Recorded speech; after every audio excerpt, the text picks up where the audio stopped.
السلام عليكم ورحمة الله وبركاته. الحمد لله رب العالمين، وأصلي وأسلم على أشرف الأنبياء نبينا محمد وعلى آله وأصحابه أجمعين. أما بعد، قال الله تعالى في كلامه المجيد والفرقان الحميد: من يطع الرسول فقد أطاع الله. وقال النبي صلى الله عليه وسلم: من أحدث في أمرنا هذا ما ليس منه فهو رد. اللہ رب العالمین کی ساری تعریف و توصیف ہے، جو اکیلا و تنہا ساری کائنات کا خالق و مالک حاکم و رازق ہے۔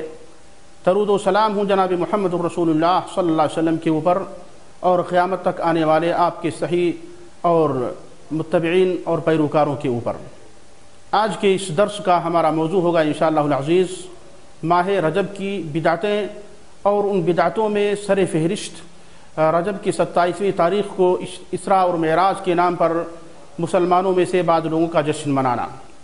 بدعات و خرافات کا جہاں تک تعلق ہے، سرور کائنات صلی اللہ علیہ وسلم نے اس کا خلاصہ دو الفاظ میں یوں کر دیا ہے کہ جس نے ہمارے اس دین کے اندر کوئی نئی چیز ایجاد کی وہ مردود ہے۔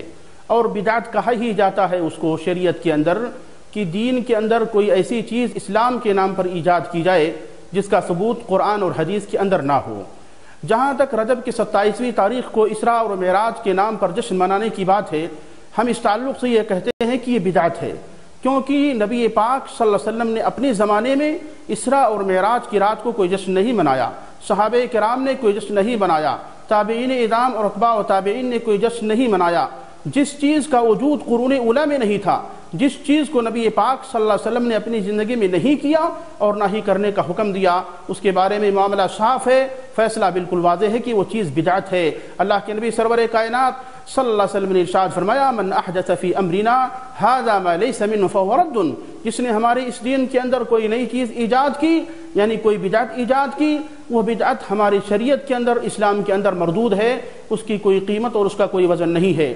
بلکہ بدعتی کا معاملہ تو یہاں تک ہے کہ اللہ کے نبی سرور کائنات صلی اللہ علیہ وسلم حوض کوثر پر کھڑے ہو کر کے اپنی امتیوں کو، اپنی امت کے افراد کو جام کوثر پلا رہے ہوں گے۔ کچھ لوگ آئیں گے جن کی پیشانیاں اور جن کے پاؤں وضو کے نشانات کی وجہ سے چمک رہے ہوں گے، سرور کائنات صلی اللہ علیہ وسلم ان کو پکار رہے ہوں گے، فرشتے ان کو روک رہے ہوں گے۔ اللہ کے نبی ان سے سوال کریں گے کہ اے فرشتو، یہ میری امت کے افراد ہیں، انہیں کیوں روک رہے ہو؟ انہیں میرے ہاتھ سے، میرے دست مبارک سے جام کوثر پی لینے دو۔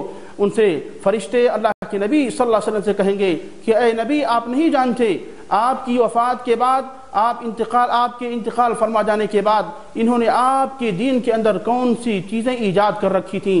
اللہ کے نبی صلی اللہ علیہ وسلم فرمائیں گے: سحقاً سحقاً لمن غیر بعدی۔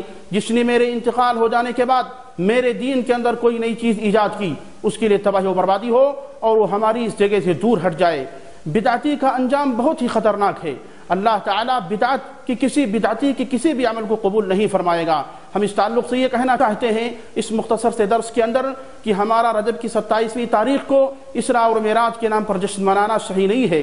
قرآن و حدیث سے اولاً اسراء اور معراج رجب کی 27ویں تاریخ کو ہوئی تھی یا نہیں، مورخین کے درمیان بڑا کافی اختلاف ہے۔ اور دوسرے یہ کہ اسراء اور معراج خاص طور پر رجب کی 27ویں تاریخ کو نبی کریم صلی اللہ علیہ وسلم نے اور آپ کے صحابہ کرام نے نہیں منایا ہے۔ تو جو چیز نبی نے اور آپ کے بعد صحابہ کرام نے نہیں کی ہے، ہم اس تعلق سے صرف یہی فیصلہ کریں گے کہ اس کا کرنا بھی ہمارے لیے صحیح نہیں ہے۔ اللہ تعالی ہم سب کو دین صحیح طور پر سمجھنے کی توفیق عطا فرمائے۔ جشن اسراء اور معراج کے نام پر منائی جانے والی بدعت ہو، یا رجب کے مہینے میں کثرت سے عمرہ کرنے کی بدعت ہو، زیادہ سے زیادہ نفلی عبادتوں کو انجام دینے کی بدعتیں ہوں، روزہ رکھنے کی بدعت ہو، تہجد وغیرہ اور تلاوت قرآن بکثرت کرنے کی بدعت ہو، ان تمام کے تعلق سے حکم یہی ہے۔ اور یہ حکم ہم نہیں بلکہ اس سے پہلے علماء اعلام نے لگایا ہے۔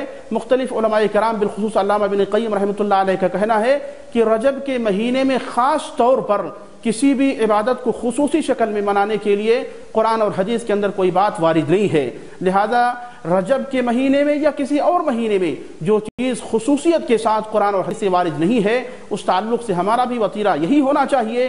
ہم نے بھی آمنا و صدقنا کہا ہے، ہم نے بھی نبی کریم صلی اللہ علیہ وسلم کا کلمہ پڑھا ہے، اس لیے نبی نے جو کچھ کیا وہی دین ہے، نبی نے جو کچھ کرنے کے لیے کہا وہی دین ہے، اور وہی چیز ہمیں بھی اختیار کرنا چاہیے۔ اللہ تعالیٰ سے دعا ہے کہ اللہ تعالیٰ ہمیں دین حق کو سمجھنے کی توفیق عطا فرمائے اور اسی کے مطابق عمل کرنے کی توفیق عطا فرمائے، بدعات و خرافات، شرکیات اور دلالات اور ہر قسم کی گمراہیوں اور تباہ کاریوں سے اللہ تعالیٰ ہمیں محفوظ رکھے، آمین۔ وصلی اللہ وسلم علی نبینا محمد وعلی آلہ واصحابہ اجمعین۔ السلام علیکم ورحمۃ اللہ وبرکاتہ۔